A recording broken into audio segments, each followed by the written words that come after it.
Imagine, if you will, a world ravaged by smallpox. No, a disease so feared it could wipe out entire communities. Yeah, and leaving survivors, the ones that did survive, Right. scarred for life. Yeah. But what if the secret to immunity, to not getting this horrible disease, was hiding, get this, Okay. in plain sight in the Okay. hands of all people, All right. milkmaids? Milkmaids. Yeah, it sounds like the start of a folklore tale. It really does. But it's actually the foundation of modern immunology, so. That's what we're diving deep into today, the world of vaccines. That's fascinating stuff. We've got a stack of research articles, historical accounts, even some personal anecdotes about, Oh, sure. those post-shot chills. Everybody knows about those. Yeah. So our mission today is to uncover this incredible story Okay. of how vaccines work and the impact they've had. Huge impact on human history. Absolutely. We'll journey from the first tentative jabs all the way to The sophisticated science behind today's vaccines, exploring how these tiny injections can trigger a cascade of events that protect us from deadly diseases. All right, so let's rewind the clock. Go. Way back to the 18th century. Right. England, smallpox, like we talked about, a terrifying scourge. But one group seemed mysteriously resistant. Back to our milkmaids. Right. It was an astute observation by Edward Jenner, Okay. a country doctor, who noticed that milkmaids who contracted cowpox, which is a much milder disease, Yeah. rarely got smallpox. So Jenner had a hunch. Yeah. Kind of risky one. Okay. Could deliberately exposing someone to cowpox actually protect them from smallpox?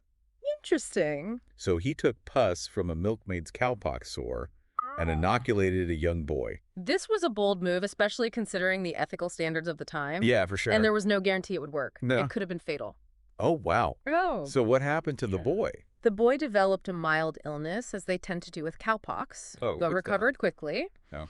And when Jenner later exposed him to smallpox, he remained healthy. Wow. So that's how the world's first vaccine was born? The world's first vaccine, that's right. That's amazing. It's astounding how this simple observation, combined with, such a leap of faith, sparked a scientific revolution. Huge. Jenner's discovery, which he named vaccine after the Latin word for cow, vacca, laid the groundwork for protecting humanity from some of its deadliest foes. So Jenner's breakthrough was revolutionary, but it wasn't entirely unprecedented. Centuries earlier, people in China and the Ottoman Empire practiced variolation, which was a risky precursor to vaccination. Yeah, variolation involved introducing material from smallpox sores into healthy individuals. Oh, wow. Hoping to induce a mild infection that would confer immunity. So it was kind of like playing with fire a little bit. It was a gamble. It was often effective, but with the chance of causing full-blown smallpox. So you're trying to avoid the bad thing, but you might give them the bad thing. Yeah, but you see, it really highlights that age-old human desire to control our destiny, especially in the face of deadly diseases. Yeah. But Jenner's vaccine offered a safer and more reliable way to do just that. Okay, so that kind of brings us up to Jenner. Yeah. So what happened after that? Well, his work sparked intense curiosity and a flurry of research, ultimately leading to the development of vaccines for other deadly diseases. All right, and that brings us up to another scientific giant. Oh. Louis Pasteur. Yes. Now, Pasteur wasn't specifically focused on vaccines. Right. But his work on the germ theory of disease completely changed the game. Oh, absolutely. I mean, Pasteur proved that microbes cause disease, a concept that seems so obvious now. Right, of course. But back then, it was groundbreaking. Totally. And this understanding opened up a whole new avenue for preventing illness. So it was a monumental shift in thinking. Yes. If tiny organisms were the culprits, yeah, perhaps we could train our bodies to fight them off. Right. This was the foundation of modern vaccinology. It was. Pasteur's first major success with this approach was the rabies vaccine. Okay. Remarkable feat, considering rabies was... Oh, yeah. And in some parts of the world still is a terrifying and almost invariably fatal disease. So, okay, picture this. It's 1885. Right. A young boy named Joseph Meister is bitten by a rabid dog. Oh, no. Back then, that was basically a death sentence. Yeah.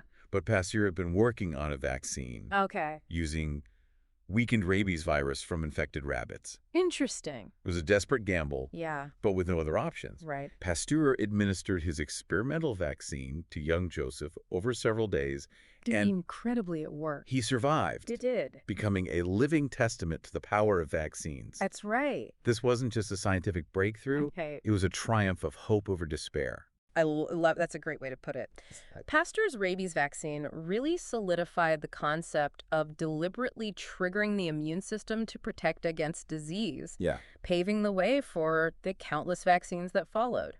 So we've gone from cowpox to weakened rabies, both incredible stories.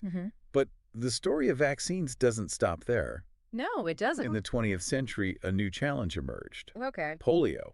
Polio outbreaks were terrifying events, particularly for parents. I can't even imagine. Yeah. Seeing children paralyzed by this disease sparked a global race to find a vaccine. Oh, absolutely. It was intense. Yeah. The quest for a polio vaccine, it was a real scientific showdown. It was. Oh, yeah, with two brilliant minds. Okay, yeah. Jonas Salk and Albert Sabin. Oh, yeah, I've heard those names. Yeah, they were vying to conquer this crippling disease. Talk about pressure. I mean, imagine the weight of the world on their shoulders, knowing that countless children's lives hung in the balance. Absolutely. And in 1955, Salk emerged victorious with his inactivated polio vaccine, or IPV, using killed poliovirus. Got it. This was a huge leap forward, you see, because it eliminated the risk of actually contracting polio from the vaccine itself. Yeah, that makes sense. Safety first. It's like giving the immune system a blueprint of the enemy without the risk of an actual attack. Perfect analogy. But the story doesn't end there. It doesn't, no. Okay. In the 1960s, Sabin developed his oral polio vaccine, or OPV, using a weakened, or what we call attenuated, poliovirus. Okay, so alive but weakened. Right, and this offered a few advantages. Like what? Well, for one, it was much easier to administer just a few drops on the tongue. Wow, it's way easier. Yeah, and even better at preventing the spread of the virus in communities. So two different approaches with the same goal, to eradicate polio. Exactly. And remarkably, thanks to these vaccines and these massive global vaccination campaigns, we're incredibly close to achieving that goal. We are. It's really a testament to the power of human collaboration and scientific ingenuity. It really is. It's mind-blowing. Isn't it? Polio, a disease that once terrified parents worldwide, on the verge of becoming a distant memory. Almost there. Speaking of minds, let's get inside our own for a little bit. Okay. How does this whole vaccine thing actually work? All right. Like, what's happening at the cellular level when we get that shot? So imagine your immune system as this vast, intricate army with different divisions, each specializing in a specific defense strategy. I'm visualizing a well-coordinated defense force ready to protect the body from invaders. Yes, exactly. So where does the vaccine fit into this picture? A vaccine is basically like a training exercise for this army. Okay. It introduces a weakened or inactive piece of the germ, which we call an antigen, without actually causing the disease. So it's like giving your troops a wanted poster of the enemy. I like that, yeah. So it's not the actual germ that's making you sick. It's just this tiny, harmless fragment that triggers a response. That's amazing. The first line of defense, known as the innate immune system, quickly identifies the antigen as a foreign invader and sounds the alarm. What does that alarm sound like? Like, what's happening in the body at this point? It involves releasing these chemical messengers called cytokines. Cytokines. Yes, think of them as signal flares calling for backup. They attract more immune cells to the area and trigger inflammation. So that explains the redness and soreness you sometimes feel at the injection site? Yeah. It's not a bad thing. It's actually a sign. It's a good thing. Yeah, it's a sign your body is learning and preparing for battle. Preparing for battle, yes. But what happens next in this immune system boot camp? Okay, well, specialized cells called dendritic cells take center stage. Dendritic cells. Yeah, they capture fragments of the antigen and they travel to the lymph nodes. The lymph nodes? Those are the bumps you sometimes feel when you're sick, right? Yeah, exactly. Those little bean-shaped organs scattered throughout your body. So what's happening in these tiny command centers? Think of the lymph nodes as like the training grounds for your immune system's special forces. Right. Here, the dendritic cells present the antigen to another type of immune cell called T cells. T cells. Yeah. So it's like a strategic briefing. showing the T cells the enemy's weaknesses. Exactly. And prepping them for combat. Prepping them for combat, yeah. And some of these T cells actually become memory T cells. Memory T cells, so they remember this for next time. Exactly. They're essentially the veterans who remember the battle plan and can spring into action much faster if the real enemy ever appears. Wow. So this is how we develop long-lasting immunity. That's how it works, but it's not just the T cells that play a crucial role. Oh, okay. So who else is involved in this intricate defense network? We've got B cells, another type of immune cells. They're like the antibody factories. Antibody factories, so they produce specialized proteins called antibodies that can lock on to the antigen and neutralize it. Antibodies, those are like the guided missiles of the immune system. That's a great way to put it. They target and eliminate the enemy with precision.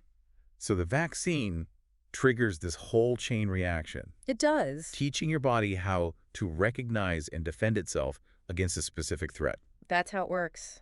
It's incredible how this tiny injection can orchestrate such a complex and sophisticated response. It is. But we've also heard a lot about these newer vaccine technologies like the mRNA vaccines. Oh, yeah. Used for COVID-19. Right. They seem completely different from the vaccines we've talked about. They are. The mRNA vaccines are a true testament to how far vaccine technology has advanced.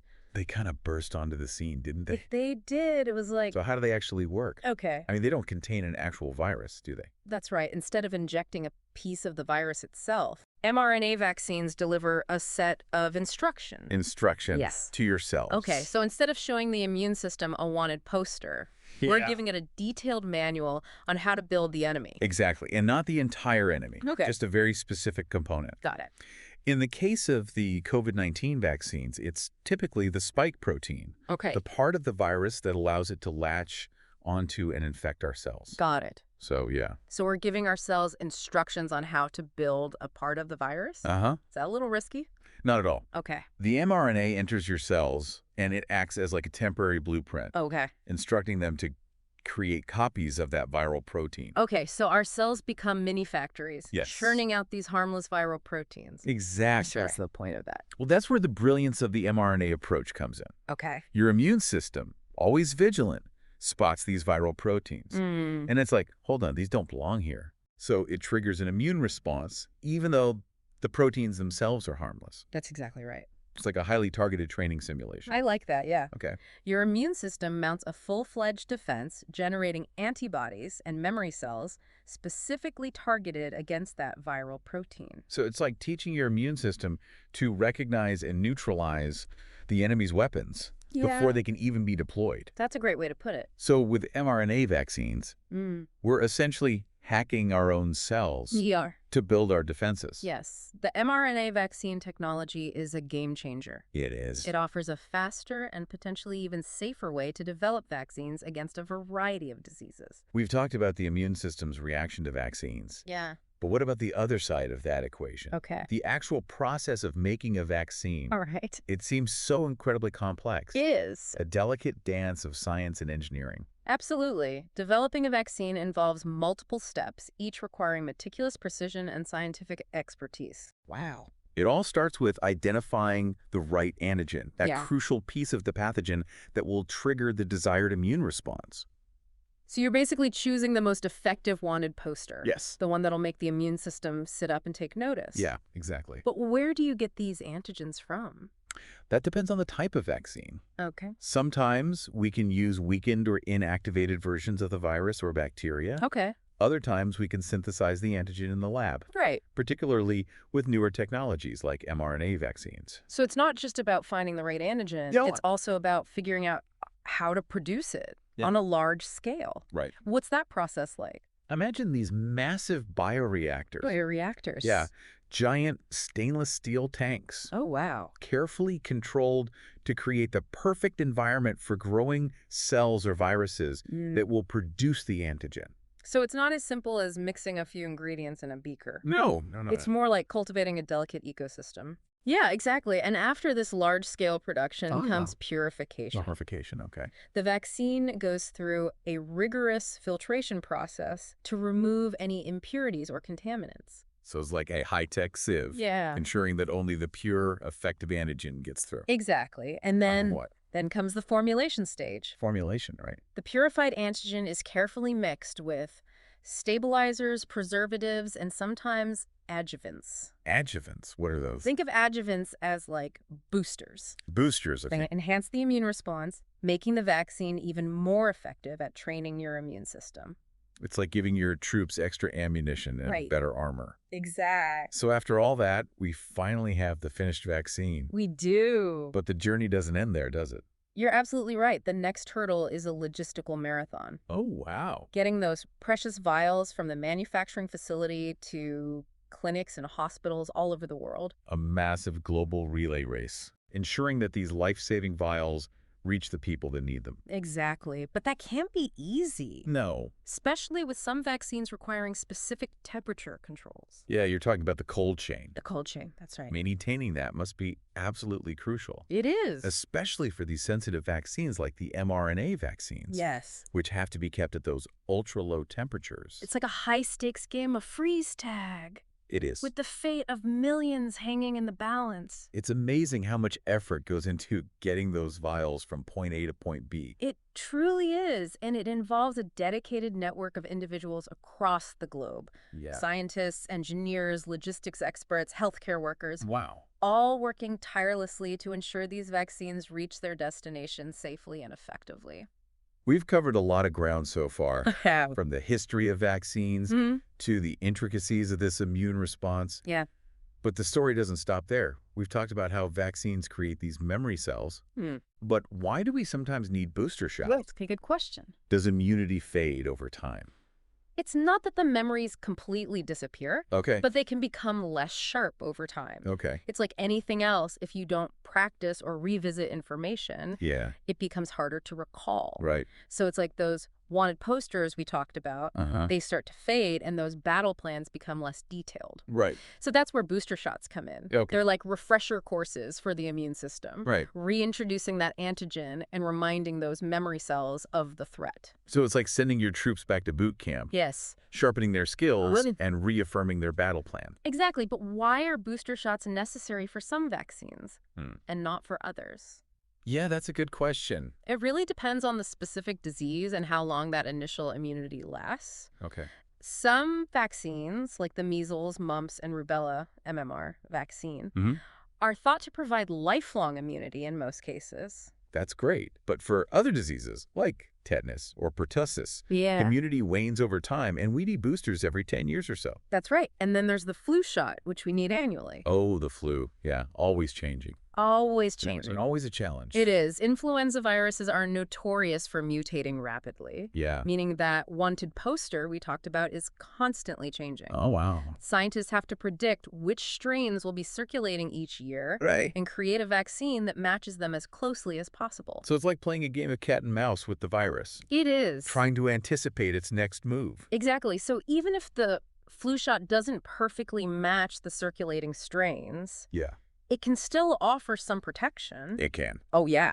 Okay. It might not prevent infection altogether, but it can significantly reduce the severity of the illness and prevent serious complications. So it's still worth getting. Absolutely. Okay, we've delved into the general principles of vaccines and booster shots. Yeah. But let's get into some specific examples. Okay. Not all vaccines are created equal, right? That's absolutely right. Some are designed for specific diseases or populations and come with unique challenges. That's true. For instance, consider the yellow fever vaccine. Yellow fever. We don't hear about that much here. No, not so much in developed countries.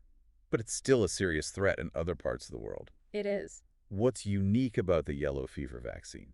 The yellow fever vaccine is a live attenuated vaccine. Okay. Meaning it uses a weakened version of the virus to trigger an immune response. So it's like a controlled exposure to the real deal. Exactly. Which makes sense. It would create strong and long-lasting immunity. It does. Yeah. The yellow fever vaccine is remarkably effective. Okay. Often providing lifelong immunity with just a single dose. Wow. But it's not without risks, is it?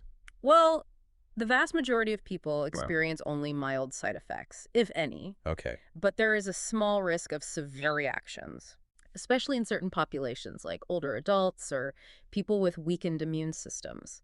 So like any medical intervention, yes, it's about weighing the risks and benefits. Exactly. What about other vaccines with unique challenges?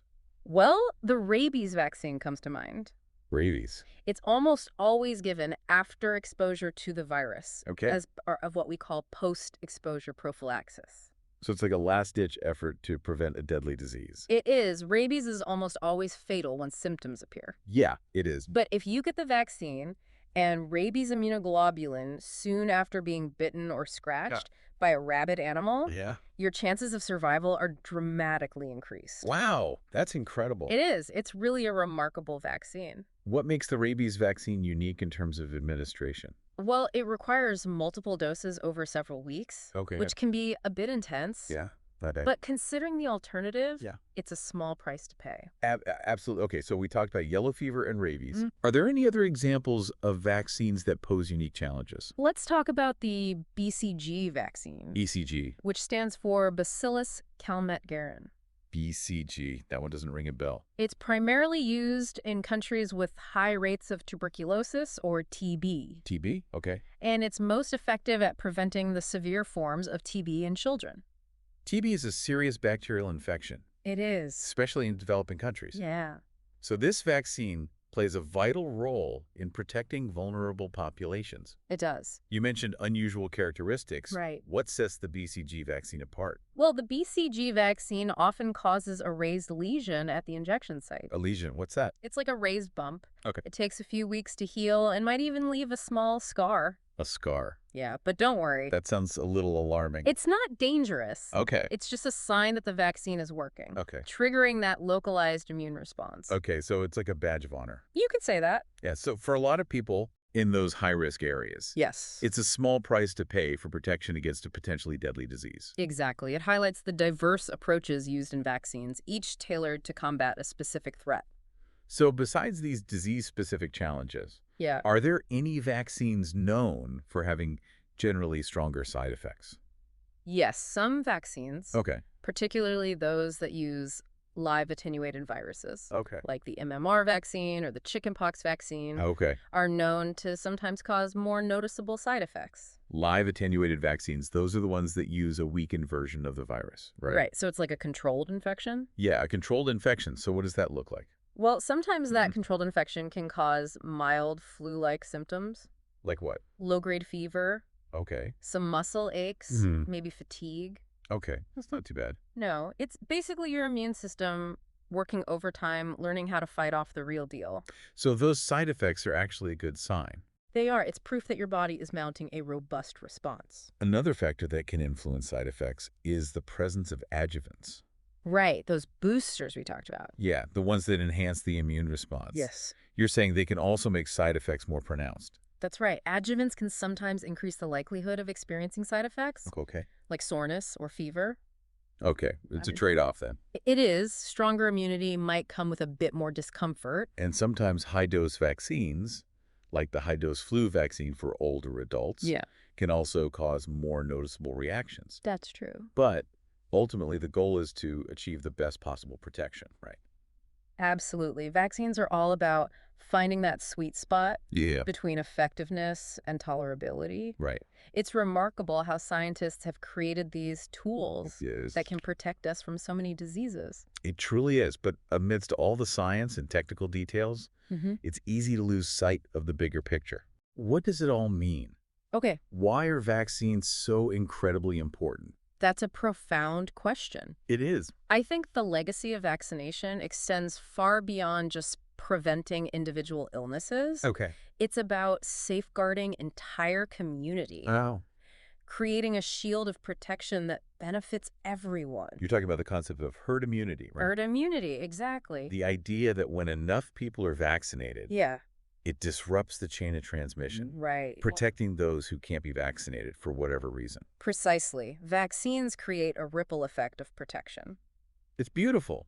It is. They not only shield vaccinated individuals, but also safeguard those who are vulnerable. Right. Like infants, the elderly. Yes, the elderly, people with compromised immune systems. Yeah, it's like weaving a safety net. It is. Ensuring that everyone, regardless of their health status, has a fighting chance. That's a great way to put it. And when we look at the diseases that vaccines have helped us conquer, smallpox, polio, measles, the list goes on. Yeah. It's a testament to human ingenuity and our ability to collaborate for the greater good. Absolutely. It's a reminder that science can change the world. It can. And that by working together, we can overcome seemingly insurmountable challenges. Absolutely. That's an incredibly inspiring message. I think so, too. Before we wrap up, I'm curious. What happens after that first week after you get vaccinated? Okay. Does the immune system just go back to sleep? Actually, it's quite the opposite. It is. The immune system never truly rests. Wow. It's constantly vigilant, patrolling the body for any signs of danger.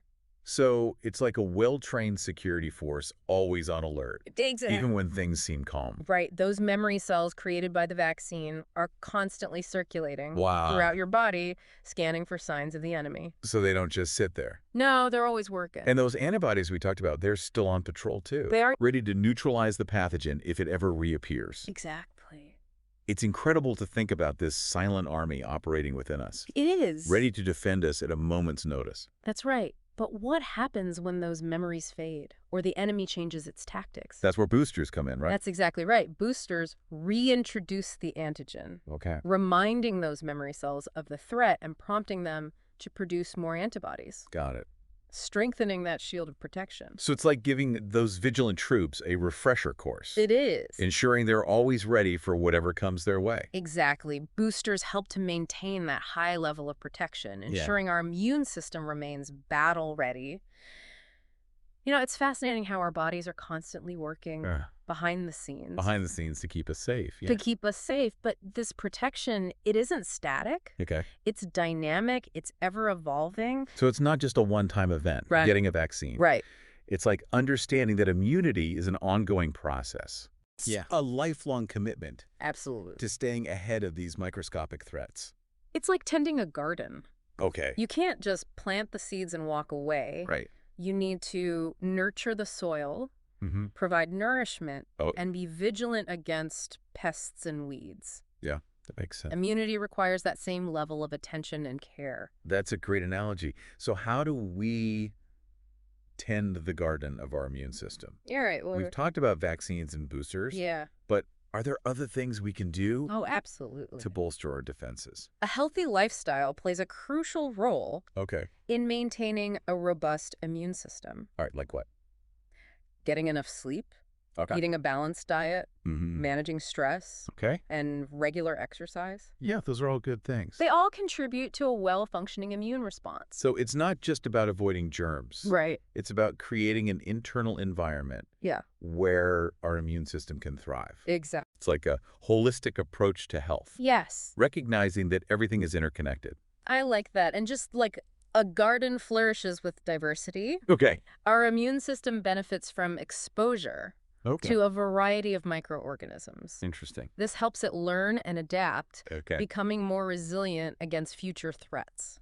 So playing in the dirt as a kid, yeah, that wasn't just fun. Right. It was actually training my immune system. It was. Early exposure to a variety of microbes, within reason, of course, can help shape a more robust and balanced immune response. That's fascinating. It's like we're still learning so much about the immune system. Oh, we are. It's such a complex system. Yeah, it's like this intricate ecosystem within our bodies. Yes. Constantly responding and adapting to the world around us. Yeah, it's really amazing. But even with all this knowledge and these incredible tools like vaccines, new challenges continue to emerge. They do. Emerging infectious diseases, antibiotic resistance, even our changing climate, all present unique challenges to our health and well-being.